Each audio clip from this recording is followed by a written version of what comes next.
দান করতে কলিজা লাগে। আর একটা কথা মনে রাখবেন, আপনি যত দান করবেন আল্লাহ আপনাকে তত বেশি দিবে। চান আল্লাহ পাকের খাজানা যে এত প্রচুর, আপনি দান করলে কমে যাবে এই চিন্তাই করবেন না কখন। তবে সবচেয়ে সেরা দান কোনটা জানেন?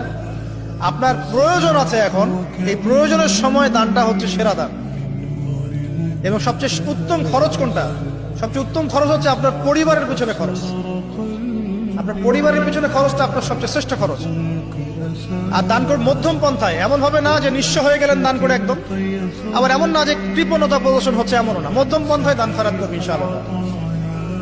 আর কিয়ামতের মাঠে মানুষ তার দানের ছায়ায় থাকবে ইনশাআল্লাহ। যে যত দান করবে ওই ছায়ার নিচে সে থাকবে। এই ব্যক্তি সব দান করে দিয়েছিল, যাও সব গরু ছাগল তোমার।